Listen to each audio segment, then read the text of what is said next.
Vamos seguir aqui na nossa página 29 ainda, que diz: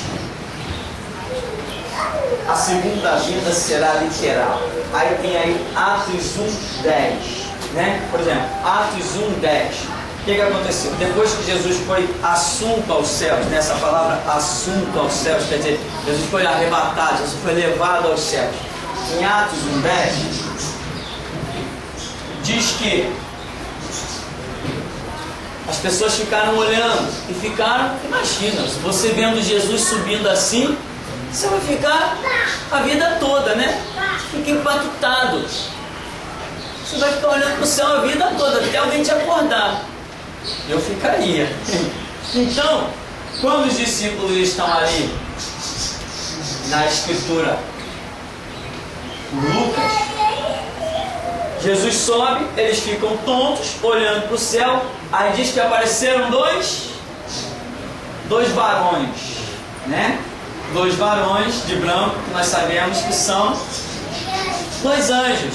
Os anjos são mensageiros a respeito dos que hão de herdar a vida eterna. O ministério dos anjos é parte integral da igreja. Tem uns loucos por aí que dizem assim: esse negócio de igreja que vê anjo, né? Quando nós estamos vendo anjos, eles estão vendo demônio lá passear dentro da casa deles, arrebentando com ele. Os anjos são parte integral do ministério. No ministério de Cristo, no ministério do Espírito Santo, no ministério da igreja. Então, dois varões aparecem e dizem assim: varões galileus, por que estáis olhando para o céu assim tão atônitos? Esse Jesus que vós o vistes, e da mesma maneira voltará para vós. E os discípulos disseram: ah, ele vai voltar? Aí foi aquele caos, né? Gente vendendo propriedade, gente. Aí, até quando Paulo vai se converter, Paulo diz: peraí, está tudo errado.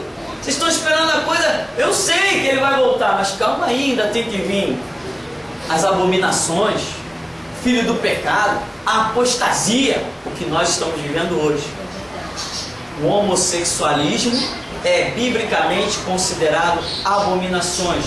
E o mundo está num clamor de apoio ao homossexualismo. Já tem representantes internacionais de países que são homossexuais, e nós não temos nada contra o homossexual, mas abominamos radicalmente o homossexualismo. É um absurdo, não vai descer na garganta de um pregador jamais. Um cristão jamais vai aceitar uma coisa dessa. Se aceitar, deixou de ser cristão. Então, as asas das abominações que a Bíblia fala é o homossexualismo, porque inclusive a Bíblia diz que o homem do pecado, o anticristo, não terá desejo por mulheres. Então é o mundo se preparando para o seu representante máximo, né? A globalização já está aí. Então, varões galileus, por que estás olhando para o céu? Esse Jesus pode vestir, da mesma forma voltará. Aí Paulo entra no cenário, se converte, estuda a palavra e começa a pregar para a igreja. Está tudo errado, não é bem assim, a história não é essa. Lembra de Barnabé, Ananias, Safira? A coisa já começou ali, ó, com Pedro, e vai estendendo até a era de Paulo. As pessoas ouviam falar da volta de Jesus e já queriam desfazer de tudo. Jesus já vem já e tal. E Paulo diz: não, calma aí, já tem uma história longa para acontecer. Abominação, filho do pecado e apostasia. A apostasia, então, é um sinal terrível para a igreja, porque nós que estamos de pé temos condições de identificar quem caiu. A apostasia. E hoje nós vemos grandes nomes, misericórdia, só de lembrar dá para tremer, irmão. Ó, Benny Hinn, Billy Graham, Silas Malafaia, Marco Feliciano. Misericórdia, haja queda. Se é apostasia generalizada. Paulo diz: primeiro tem que vir a apostasia, para depois realmente Jesus voltar. Então aqui os anjos falam: ele vem da mesma forma. Ora, da mesma forma, aonde eles estão? Estão sobre o Monte das Oliveiras. Aí Jesus vai em uma o encobre. O anjo está dizendo, ele voltará da mesma forma. Então ele voltará onde? No Monte das Oliveiras. E a Bíblia diz que ele vem nas nuvens, rodeado de anjos. É isso que a Bíblia diz. Então, Atos 1:10, que tem aí, diz, a vinda será literal, porque foi isso que os anjos disseram para os apóstolos. Quantos tinham ali reunidos? Cerca de 120, 500 pessoas? 120? 120, por aí. Tinha um bocado de gente. Então, o anjo usa uma expressão muito literal. Da mesma maneira que vocês estão vendo que ele foi, dessa mesma maneira ele voltará. Ou seja, também podemos acrescentar visível. Visível, visível. A igreja adventista do sétimo dia, como a tal de Senhora White, uma louca, que veio do teosofismo, veio de um monte de coisa, veio do budismo, depois se meteu na igreja adventista do sétimo dia. Essa louca, ela escreveu várias coisas, inclusive predisse literalmente o retorno de Cristo com ano, mês, dia, hora, tudo que tem direito. E aí botou o povo todo para aguardar a volta de Jesus. E teve gente vendendo propriedade, teve uns horrores por aí. Teve umas coisas absurdas que aconteceram. Aí, resultado, foram lá para tal lugar, inclusive o lugar onde Jesus viria. Aí foi todo mundo para um determinado lugar, os adventistas. Quando chegaram lá, esperaram, e Jesus não veio. Aí ela veio com uma desculpa. Não, Jesus veio, mas entrou no santuário celestial. Aí os bobos engoliram tudo, né? Jesus entrou no santuário celestial. Não, a Bíblia diz que o retorno de Cristo é literal, pisando na terra, no Monte das Oliveiras. Não tem essa de etapas. Ele veio no santuário espiritual, depois ela fez outra predição. Não aconteceu, ela não, porque da primeira vez ele entrou no primeiro santuário. Agora ele entrou no segundo santuário e vai criando santuário até que um dia, de repente, ela acerta, né? Que ele pisa no Monte das Oliveiras. Só que ela não vai vir, com certeza. Então, meu irmão, a vinda de Cristo é algo literal. Cristo vai pisar no Monte das Oliveiras, e a Bíblia diz inclusive que todo olho o verá, até mesmo aqueles que o traspassaram. Quem traspassou Jesus? Todos verão Jesus, né? Então, temos vários textos aí, por exemplo, o texto de Zacarias 14. Esse texto de Zacarias 14.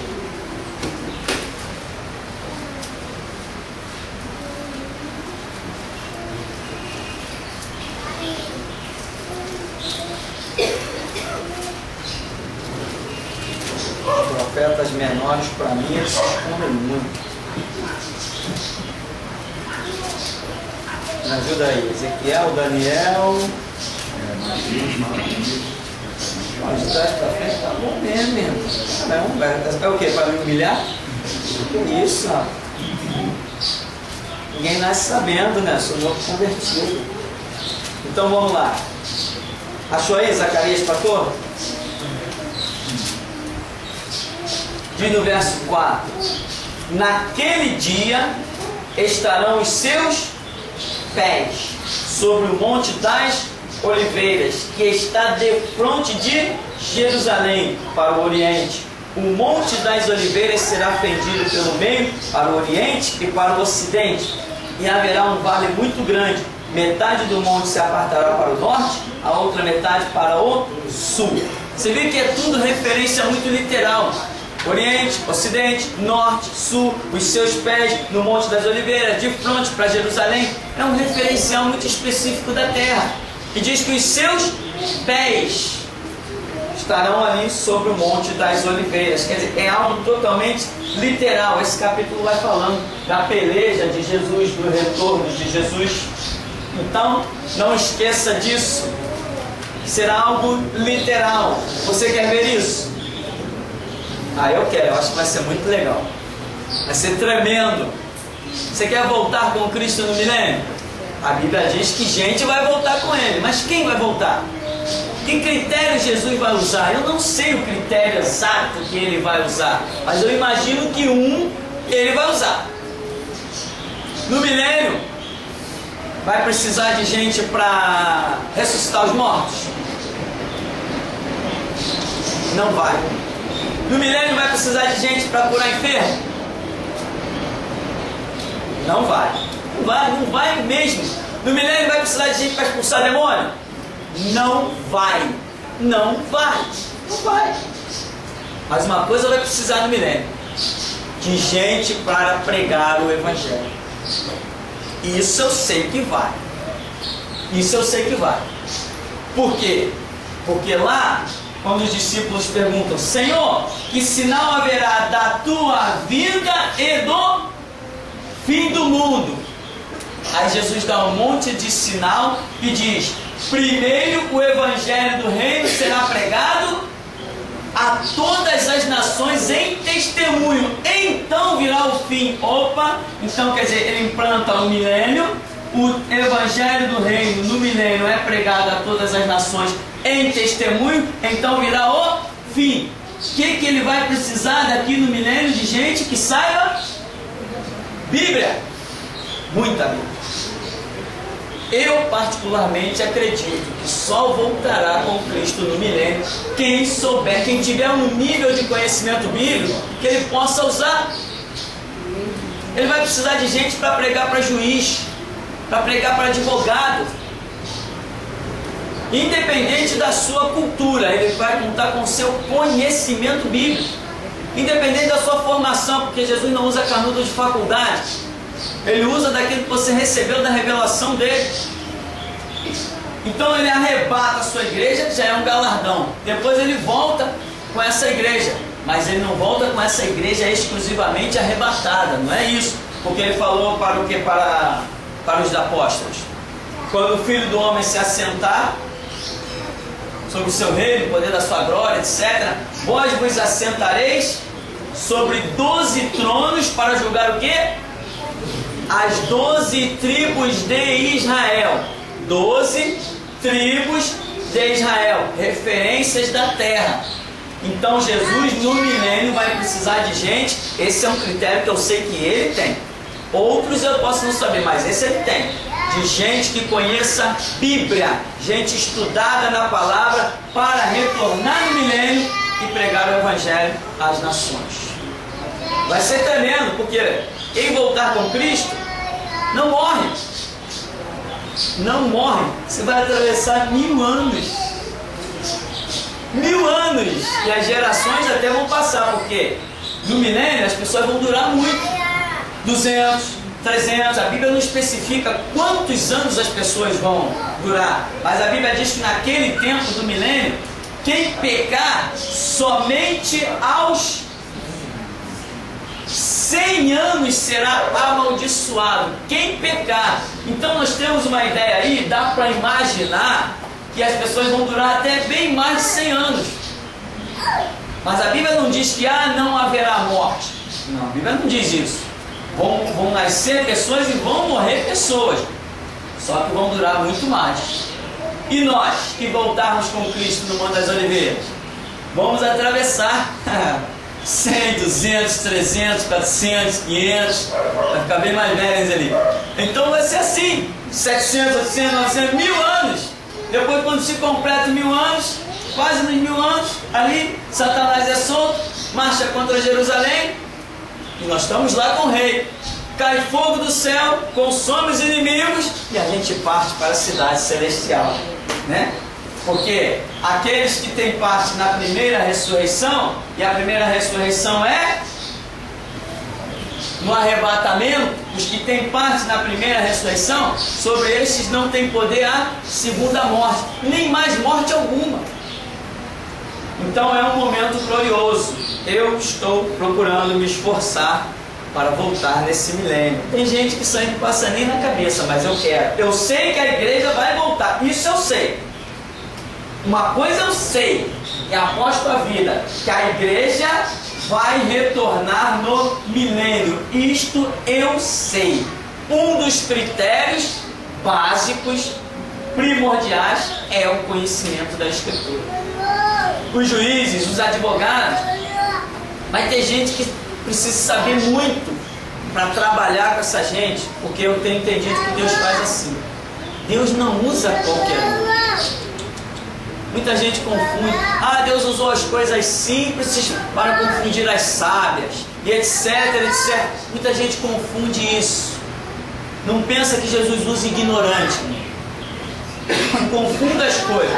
Jesus não usa ignorante. Eu tenho o Espírito Santo. Na hora que Deus quiser, Deus me usa. Conversa fiada. Não vai te usar nunca. Que a hora que Ele quer te usar é aqui e agora. Faz alguma coisa. Se mexe, estuda, pesquisa, ora, clama, vai em busca. A palavra de Deus é comparada a quê? A pérolas. Você acha uma na esquina?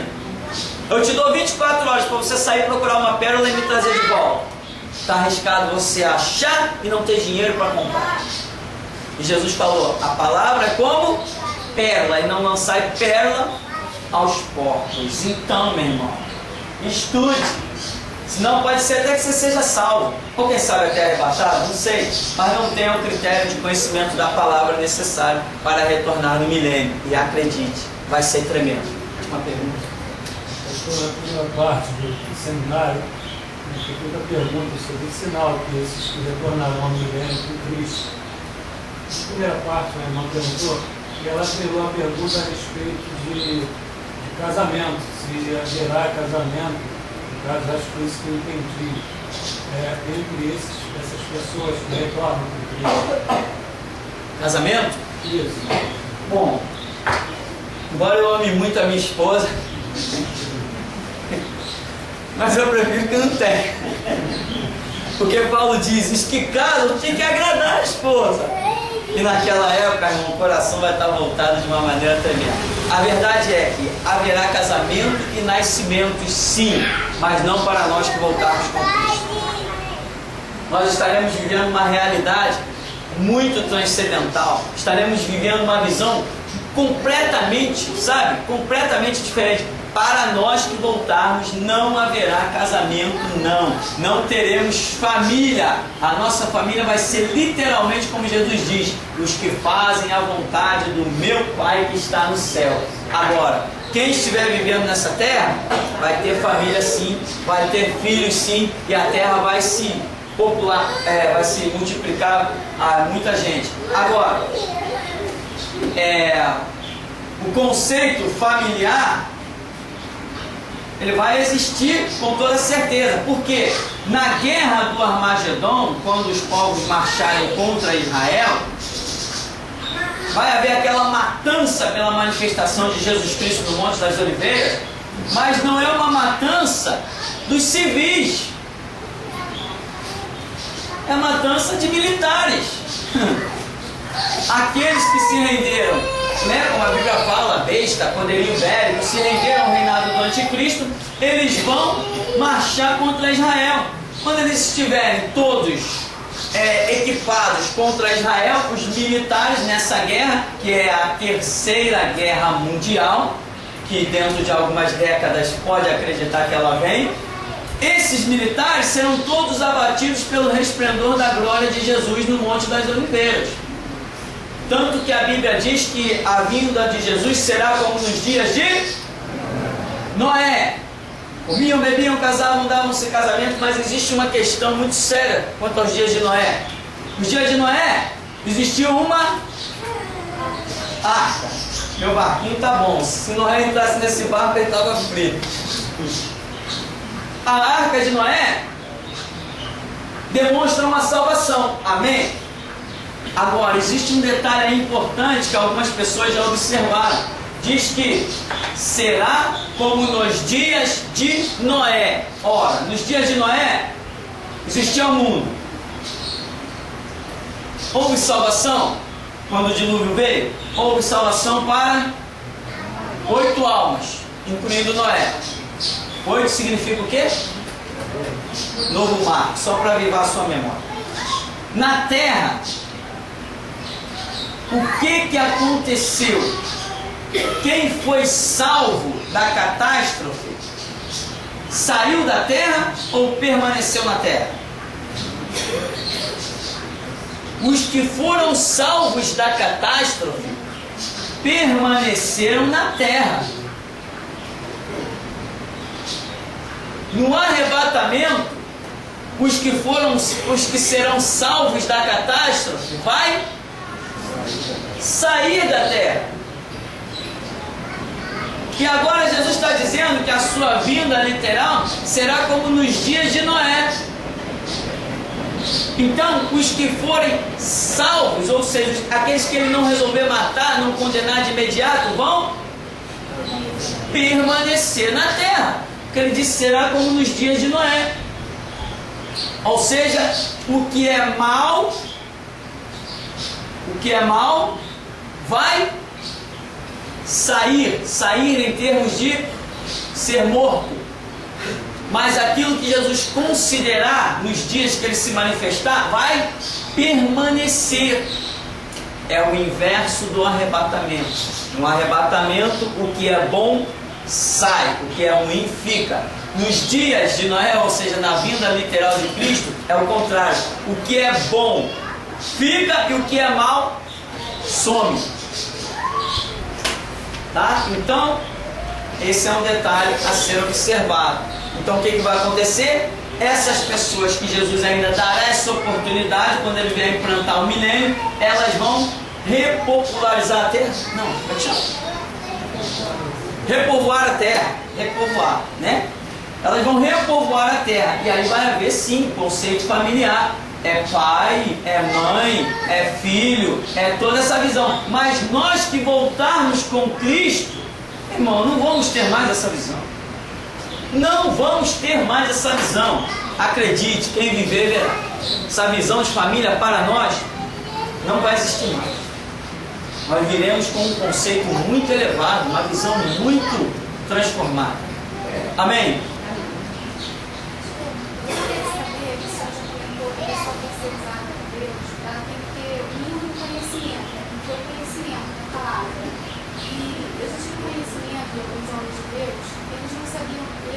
Escrever, então eles não tinham como pesquisar, estudar.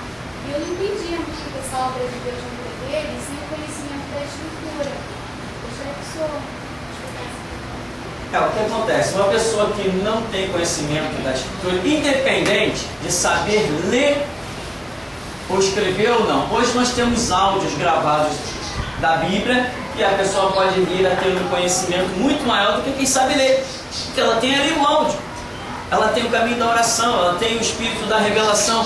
Então, independente de saber ler ou escrever, hoje, né, no caso, a pessoa pode ter aí, pode adquirir o conhecimento. Mas quando não tinha os áudios, os MP3, essas coisas todas, Deus é que julga o critério, né? O critério de Deus na vida de cada um é algo muito específico, em que nós não temos condições de dizer quem vem, quem não vem, quem tem o conhecimento que deveria ter, quem não tem esse conhecimento, quem negligenciou, quem não negligenciou. Nós não podemos julgar isso. É Deus que vai julgar. Então, no retorno, no milênio,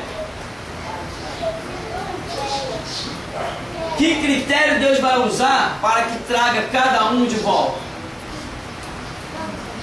Não sabemos.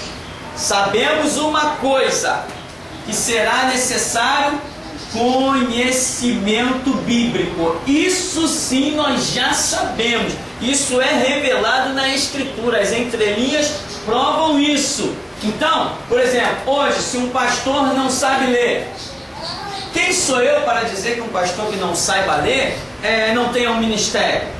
Quem sou eu? Eu, particularmente, nunca conheci nenhum pastor que não soubesse ler. Mas quem sou eu para dizer que o fato dele não saber ler, que Deus esteja impedido de realizar uma obra na vida dele, já que Deus é soberano e é transcendental, não se limita a nada, não se detém a nada? Quem sou eu para dizer que alguém que não saiba ler não possa alcançar o sacerdócio? Quem sou eu? Porque, pelo que eu entendo, Adão não sabia ler nem escrever. E pelo que eu entendo, Adão era sacerdote. Os tempos eram bem diferentes? Sim, os tempos eram bem diferentes. Mas Deus é o mesmo na sua soberania e seu transcendentalismo. Então, eu não posso criar uma regrinha, né? Criar um critério para dizer que Deus vai operar por um caminho ou pelo outro. Agora, então, conforme for a posição que Deus julgar de cada pessoa, Ele é que vai galardoar, Ele vai arrebatar, se Ele achar que é digno do arrebatamento, Ele vai trazer de volta no milênio, se Ele achar que é digno de ser trazido de volta, Ele opera na sua soberania. Nós não temos como avaliar certas coisas. Exemplo de Moisés, né? Moisés, por exemplo, ele se declara incapaz, né? Alguns dizem até que ele seria gago, porém a Bíblia não diz que ele seria gago. Ele apenas se declara pesado de boca, pesado de língua, onde se atribui a Moisés uma dificuldade de fala. Porém, uma dificuldade de fala, tá? Mas quem escreve Gênesis, Êxodo, Levítico, Número, Deuteronômio, quem escreve o livro de Jó, cadê a dificuldade desse cara?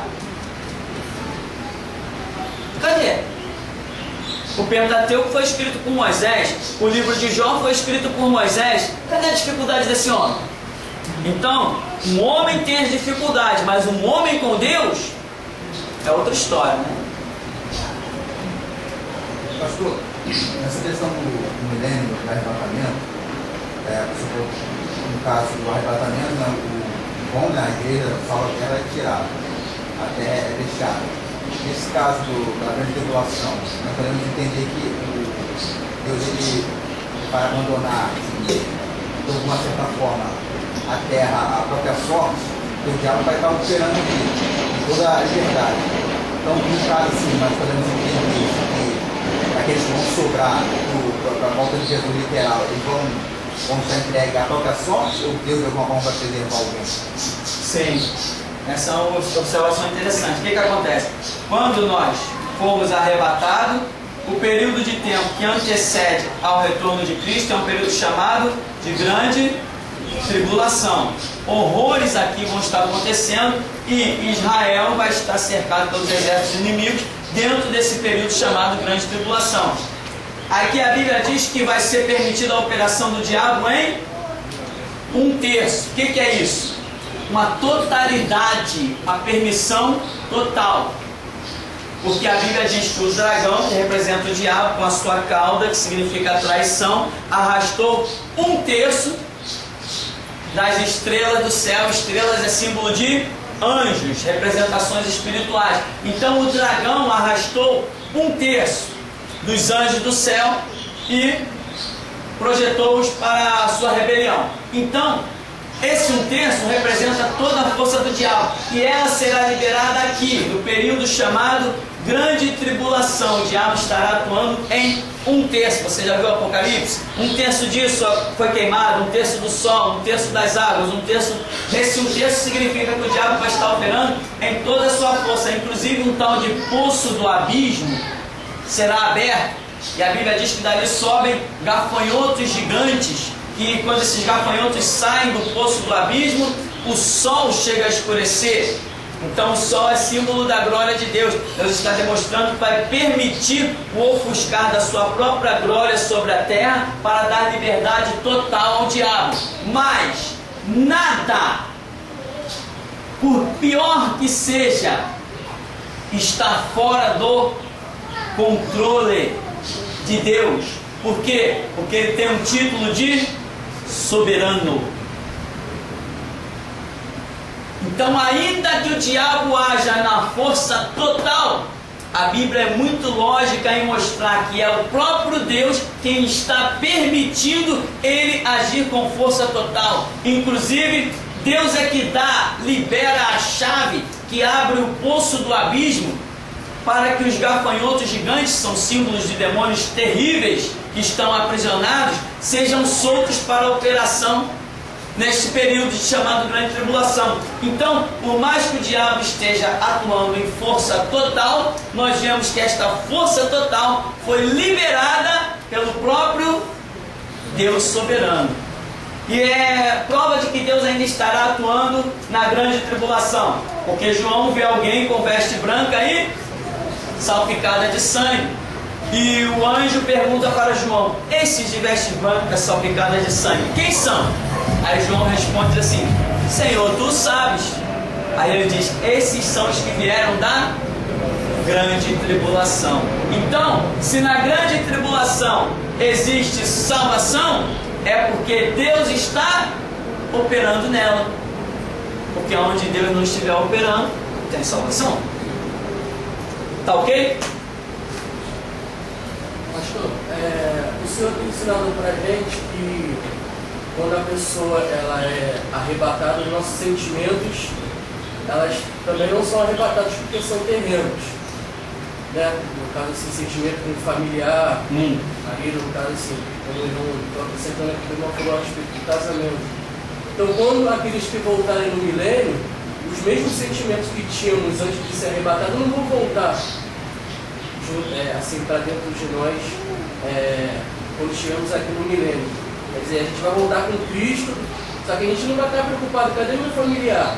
Cadê a minha esposa? Cadê? Quer dizer, o sentimento que tínhamos não vai voltar quando estiver no milênio. Sim, exatamente. O que acontece é o seguinte: esses sentimentos realmente eu creio que eles serão banidos. Veja bem, não serão banidos. Eu creio que serão banidos, mas não da maneira que se diga assim, que Deus diga assim: não tenha mais sentimento. Não, não é nisso que eu creio. Porque senão a expressão bíblica da eternidade não poderia dizer: Deus enxugará dos nossos olhos toda lágrima. Se existe lágrima é porque de alguma maneira existe um sentimento, que está provado cientificamente que lágrima é fruto de sentimento. Então, lá no céu nós vamos dizer assim: e cadê meu pai? E não está aqui, então dançou. Não está, dançou. Cadê meu filho? Não está aqui, já era.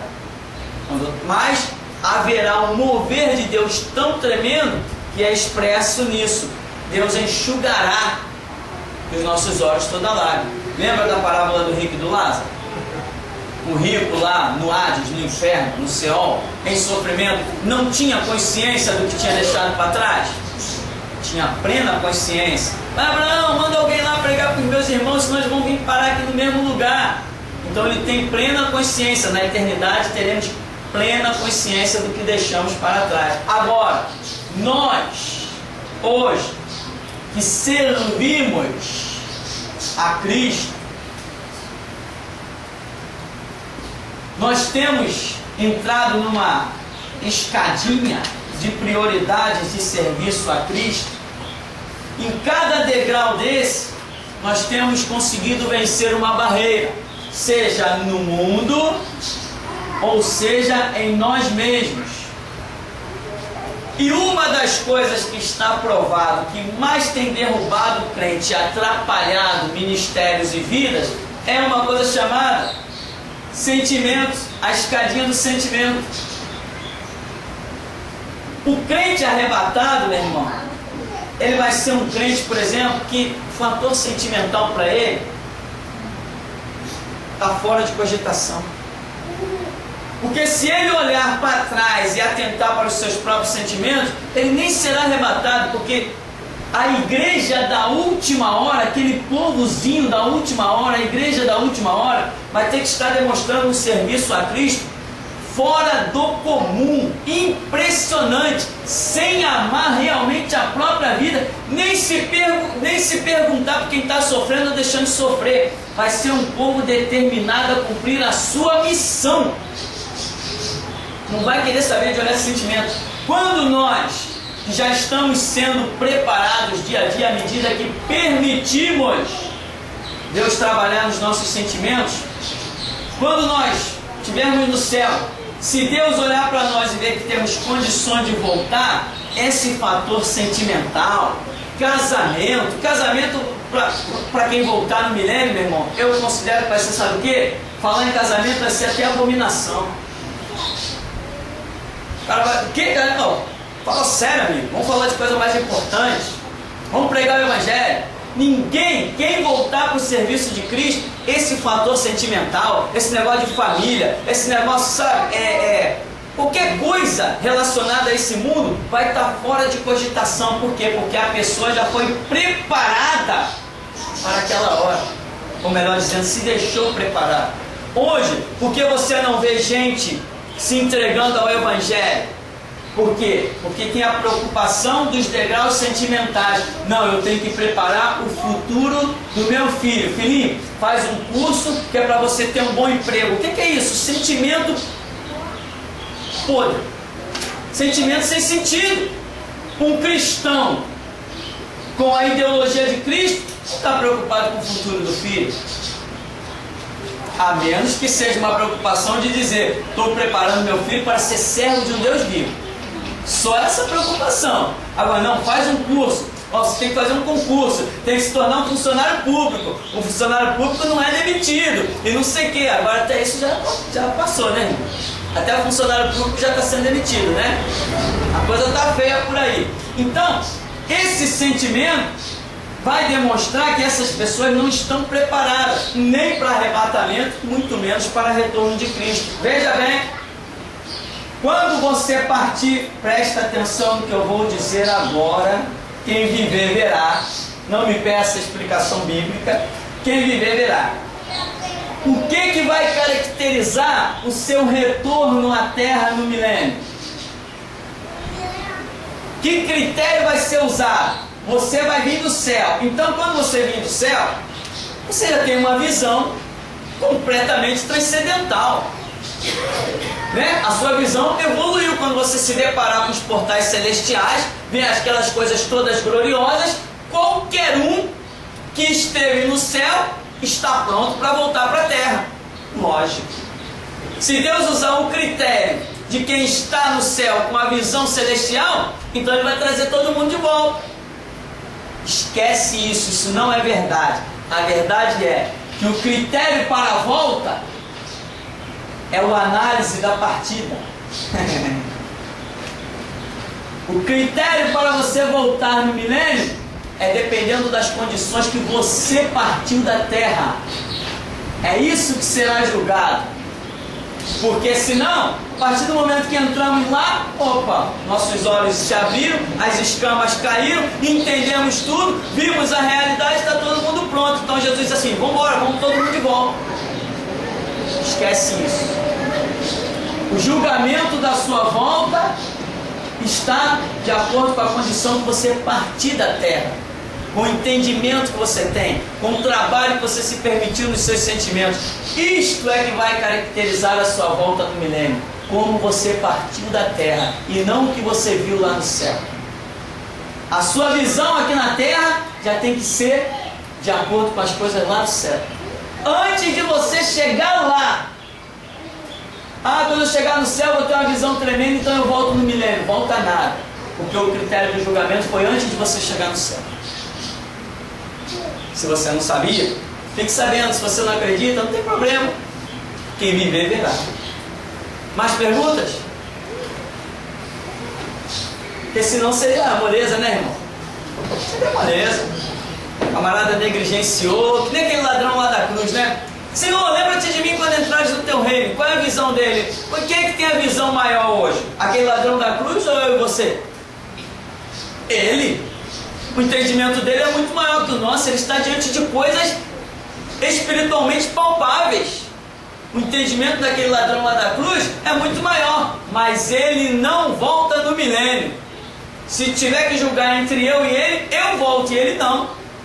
Porque ele aceitou Jesus ali na cruz e acabou a história. A vida dele foi uma vida de marginalidade. Aceitou Jesus e foi salvo. Eu não, eu tenho me mergulhado na Escritura, eu tenho pagado um preço, eu tenho servido, tenho adquirido experiência. Então, o meu conhecimento a nível de terra é maior que o dele. Agora, no geral, hoje, o dele, eu seria aluno dele, com toda certeza. Então, o critério de julgamento não é do que está acontecendo lá no céu, é do que está acontecendo aqui embaixo. Aproveitando esse estudo, para tirar todas as dúvidas minhas mesmo. Todas? Todas. Entre aspas. Né? Quando não tiver mais nenhuma, me dá mais aulazinhas, irmão. Entre aspas, então. Até por ignorância mesmo. O pessoal que volta aqui no milênio terá o mesmo corpo das pessoas que aqui estão, uma pergunta. A outra, assim, fazendo uma ligação entre esse texto que o senhor está citando, parece que Eclesiastes 1:9 parece que diz, né, que não há nada novo debaixo do céu. Aí a gente lê em Gênesis que os filhos de Deus se engraçaram do lado das filhas, acharam por moda. Isso não corre, não tem risco disso acontecer com esse pessoal que já dentro dessa pergunta de casamento, não tem esse risco, né, de acontecer. Fazendo essas duas relações. Sobre o corpo que nós voltamos, é semelhante, é diferente dos que estão aqui, até para afastar essa dúvida de casamento. E se nessa questão de Eclesiastes 1:9, até inocentemente eu perguntaria se caberia também relacionado a Gênesis, os filhos de Deus, tal, esse negócio. Você entendeu? Entendi. Obrigado. O que acontece? Primeiro detalhe com relação ao corpo. Voltaremos exatamente no mesmo corpo. No mesmo. Por quê? Porque isso já se demonstrou biblicamente ser uma regra. Embora você pode imaginar um pouquinho diferente, a ressurreição de Lázaro, tá? O corpo já estava decomposto. 4 dias, aonde Lázaro esteve durante 4 dias de morto? No paraíso. Foi lá que Lázaro esteve. No paraíso durante 4 dias. Jesus disse: Lázaro, sai para fora. A voz dele foi lá no paraíso e volta. E Lázaro ressuscitou, seu corpo recompôs. Que a Bíblia diz que quando abriu o sepulcro estava até com mau cheiro. Então, ele voltou no mesmo corpo. Maior exemplo nós temos Jesus. Jesus ressuscitou após ao 3º dia e com o mesmo corpo. Tomé, tu não crê não? Aqui, Tomé, tá vendo? Olha as marcas no meu corpo, é o mesmo corpo. Bota a mão aqui, Tomé, é o mesmo corpo. E Tomé mesmo disse: se eu não colocar as mãos nos cravos, no lado, de modo algum crereis. Então Jesus vem dizer: aqui, ó, tá aqui, sou eu, tá vendo? Sou eu aqui, todas as marcas. O mesmo corpo que Jesus, quando ele ressuscita, ele diz para Maria, né? Não me toques, porque ainda não fui para o meu Pai. Então, ele vai para o Pai, volta e se apresenta a Tomé. Tomé, me toca aqui. Antes não podia tocar, porque ele tinha que cumprir um ritual de purificação, não podia se tocar em ninguém, e tinha que se apresentar primeiramente diante do Pai. Depois que ele foi ao céu, voltou no mesmo corpo. Tomé, pode tocar. Então, o corpo será o mesmo. Agora, e o casamento? Porque esse corpo tem necessidades físicas, necessidades psíquicas, tem necessidades sexuais. Tá, Jesus viveu nessa terra durante 33 anos, para um ritmo de sociedade onde os jovens se casavam com no máximo 15. Jesus viveu com 33 anos. Diz a história que teve muita gente apaixonada por ele, até eu não vejo nenhum problema, absolutamente nenhum, porque a Bíblia diz que o Verbo se fez carne e habitou entre nós. Quem olhava para Jesus via um homem, não via um monstro, não via um bicho, via um homem. Então, se alguém se apaixonou por Jesus, não tem novidade nenhuma. Agora, Jesus se rendeu a algum casamento? Não, porque o que fervia dentro dele? A minha comida, a minha bebida é fazer a vontade do meu Pai que está no céu. Ele estava determinado, ele disse assim: olha, eu tenho um cálice para tomar e como me angustio até que ele se cumpra. Porque ele sabia que ele tinha que morrer pelos pecados da humanidade. Então ele está ansioso para que o tempo dele se cumpra, para que ele morra e vá para o Pai. Então, Jesus ia perder tempo com o casamento, ia perder tempo com uma família. Isso dentro da cabeça de Jesus era perda de tempo.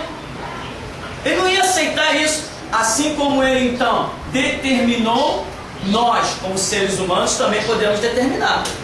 O que Paulo disse? Bom é que todos ficassem como eu. Ele determinou. Alguma vez na história do Evangelho nós vemos Deus dizendo para Paulo: Paulo, não te casa? Não vemos mesmo. Ele determinou: bom é que todos ficassem como eu, porque o marido tem que agradar a esposa tem que agradar o marido. Ou seja, isso aí para mim, Paulo está dizendo, é perda de tempo. Meu negócio é agradar a Cristo. Então, quando o homem tem uma visão muito elevada, ele acaba com qualquer conceito das coisas desse mundo. que para nós, muitas vezes, quando a visão não é tão espiritual, as coisas parecem muito boas, né? Por exemplo, aí, qual é o ritmo da sociedade? É trabalhar, constituir família, ter filho, paga faculdade e tal, se aposenta e morre. Esse é o conceito da sociedade como um todo. Mas o conceito das coisas de Deus não é esse. Então, Jesus foi até os 33 anos, não quis se casar. Paulo se converteu, levou a sua vida servindo ao Evangelho o tempo todo, não quis se casar. E num tempo em que jovens casavam em Israel com 15 e 16 anos. Tem relatos de pessoas casadas em Israel com 11 anos de idade. Mas, então nós também, embora voltemos no mesmo corpo, o fator casamento para a visão que nós vamos ter, os que retornarem, está descartado. Nós teremos uma missão sobre a terra, e esta missão não está incluído casamento. Mesmo, eu queria me casar, está proibido. Você que voltar no milênio, você não vai querer casar, e muito menos, se quisesse, estaria proibido. Agora, quando a Bíblia fala lá, vamos dizer que se voltasse, os filhos de Deus se contaminaram, né, com as filhas dos homens. Essa expressão aqui, não cabe nós julgarmos essa questão. Essa expressão aqui é muito polêmica para muitos, porém, historicamente, nós detectamos apenas duas linhagens nela. Por exemplo, que são os filhos de Deus? A Bíblia trata de filhos de Deus, algumas vezes parece que trata os anjos, e, de um modo geral, muito mais abrangente, trata aqueles que o servem. Como em especial a nação de Israel, hoje a igreja, são os filhos de Deus. Então, quando diz lá em Gênesis que os filhos de Deus se associaram às filhas dos homens, porque viram que eram formosas, esses filhos de Deus podem estar representando uma linhagem que servia a Deus, e esses filhos dos homens, essas filhas dos homens, uma linhagem que não servia a Deus, dois povos diferentes. Que isso é milenar. Paulo fala, não vos associeis, não vos coloqueis sob jugo desigual. A nação de Israel era proibida de ter casamento com gente de outros povos, mas aqui em um dado momento houve essa associação, e isso vem sendo demonstrado como pecado, né? Então, Eclesiastes diz lá, não há nada novo debaixo do céu, mas não quer dizer que esteja falando que as coisas vão ter que acontecer na vida de todo mundo. A história toma o seu curso, mas os personagens podem mudar. Então, todos os pecados destituídos estão na glória de Deus. Tudo bem, mas eu não vou pecar mais. Estou determinado. Mas o cara do meu lado está pecando. Tá, então não há nada novo debaixo do céu. Tem sempre um pecador, mas eu não tenho que ser esse pecador. Amém? Mais perguntas? Ficamos por aqui?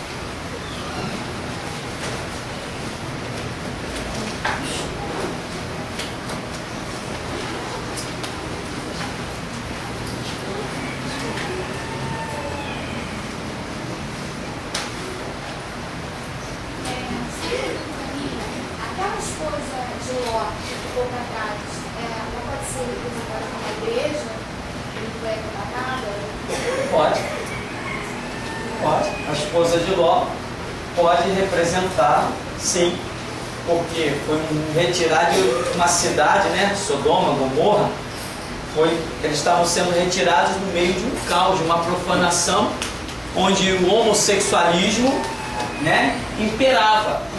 Aquilo ali certamente tipifica a igreja, porque no final dos tempos que nós estamos vivendo, o homossexualismo vai estar imperando a ponto de o anticristo, né, o governante mundial, ser, pelo que entendemos, um homossexual, pois a Bíblia diz que ele não terá desejo por mulheres.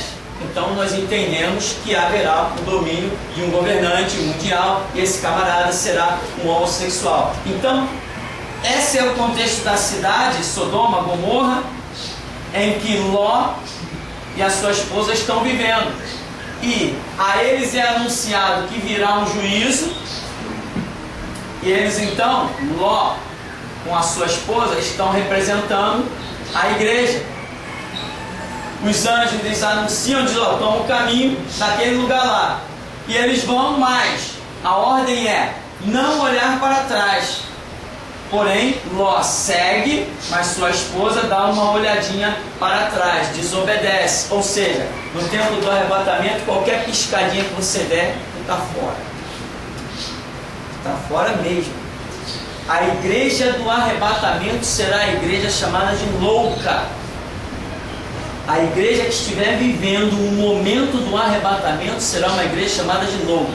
Quando o homossexualismo estiver imperando, a igreja de Jesus Cristo será arrebatada. Mais perguntas? Ninguém? Vamos ficar por aqui então?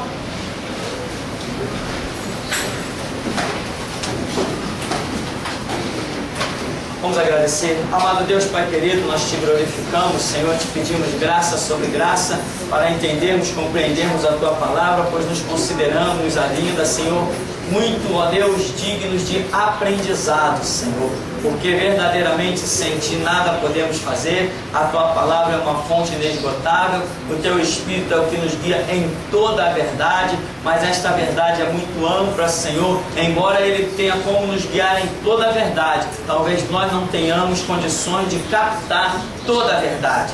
Mas ajuda-nos, Senhor, nos dá graça, nos capacita, fala conosco, Deus, nas vigílias da noite, nas visões diurnas, fala conosco pela Tua palavra, Senhor, fala conosco pelo Teu Espírito, fala conosco por Tuas compaixões e misericórdias, pois nós queremos ser obreiros aprovados que não têm do que se envergonhar e maneja bem a palavra da verdade, que é a Tua santa e gloriosa palavra. Nos capacita e faz ela arder nos nossos corações, para que Teu nome possa, enfim, ser glorificado. Assim te damos graças, ó Pai, em nome de Jesus. Amém. Amém.